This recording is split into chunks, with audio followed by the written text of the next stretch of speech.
this piece I did about 16 years ago, and there was a program called Meta Ball, yes. and it's an old, it doesn't even exist anymore. And when you put components together, you could then wrap them. So I pulled out some old files of Metaball, and we put them on some new software and started playing with it. And my original idea of this for Van Damme actually was a cloud, so it was more like a lamp. Oh, the one you did in the hotel, when you hang them up. Yeah, like that, right? So it was like that, and I thought, you know what? And we were looking at the prototype. It was sitting on the ground, and we kind of sat on it. We realized, wow, it makes a great bench because you can find a different area to sit. And if you're a child, you sit a little lower, you sit a little higher, and it's actually kind of comfortable, strangely enough, you know?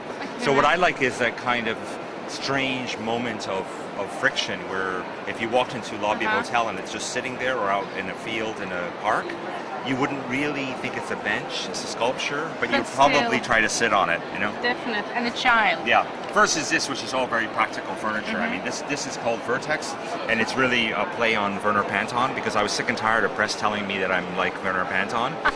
So I said, okay, here you go. Here's Vertex for you. So it's a Panton chair, but it's done with fascinating and much more architectural and edgy. Yeah. This is your first collection? With them, yes. And it all happened so fast you cannot believe it. In 8 months from all, even production tooling. These are production now. Unbelievable how fast. They're amazing how passionate they were. And you know, when I talked to them, they were so passionate. This is interesting. When you meet a client and they're really, really excited, I feel the excitement because I get really excited. Of course, then and you start. I walk away and I designed 75 pieces of furniture, and they were in shock. I can imagine. They couldn't. In fact, to the point where they didn't know what to choose. You know what How I mean? come you're so productive? Is it this? I'm crazy.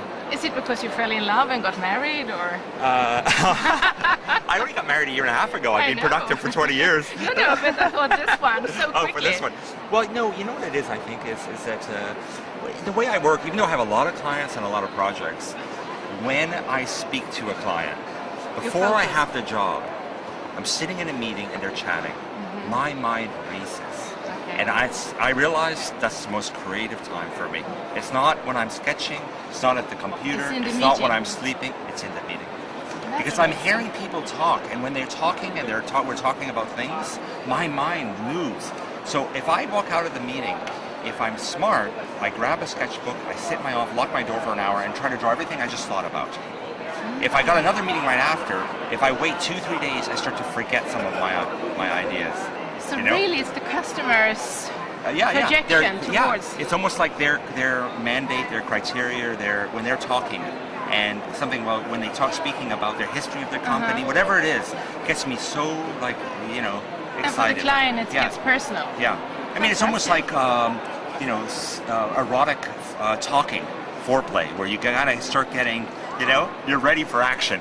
But the problem with that is that inevitably a lot of those meetings don't add up to a real job because they decide not to work with me or they have another reason or da-da. So I wasted a lot of my energy in my mind, which is really like, I get angry. Like a funny example is the other day I was asked to do for the MTV Awards, the trophy. Right, so we came in my office, we're talking about the trophy of the MTV Awards. All of a sudden in my mind, 4 ideas about the trophy. And I've always wanted to do this, an interactive trophy where when you're handed it and 2 people touch it, it lights up because you have to make negative, positive contact. Something like that. Something that was more, forget the static, because the world's not static anymore. Something a little bit. Organic. So I got all excited, I had all these ideas, I got on the computer, I actually started working right away at it, thinking I had the job. 3 days later I find, for some reason they didn't send any money, they didn't sign it, and they don't want me. So I wasted all that. But it's never really a waste. No, it's because never a waste. somewhere along the line, another back. project comes. And this collection is kind of more cute and playful and more about my idea of the way I think the world should be, which is softer. Softer and colorful and happy and all that. This little table is cute because if you put 2 together, you can hide everything in the middle.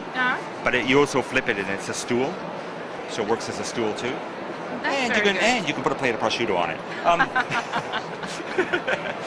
The prosciutto looks so out of context with plastic. I don't know why. I don't know either. It comes plastic. Yeah. And then this collection is much more of just fun, bouncy, roundy, And what I did is this is the same object, so that has a hole in it that way for storage, or you make it a planter.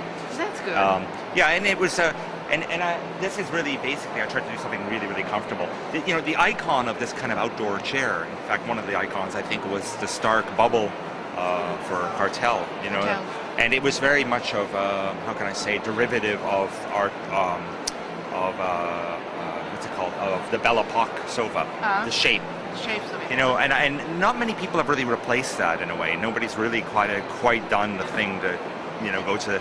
So I want to do something that doesn't speak about a period or a time. Away from just it. something very, like, on one hand it's very simple, on the other hand it's just something contoured about it that I think it'd fit into the landscape nicely, into Also, it's a the little garden. bit baroque over it. You think it's a bit baroque? Oh, I think the round feelings and the Yeah, maybe. heaviness. I mean, I hate baroque, but thank you. I hate anything that's really nostalgic. Honestly, I'm just not interested. New things. Because the world is so beautiful now. You know, I just can't help but think. You know, I have 5,000 friends on Facebook. I've met 3,200 of them. Can you imagine this? And I think the world is connected and shrinking, and I'm working 39 countries. I visit 116. I realize that there's something really beautiful about human culture now.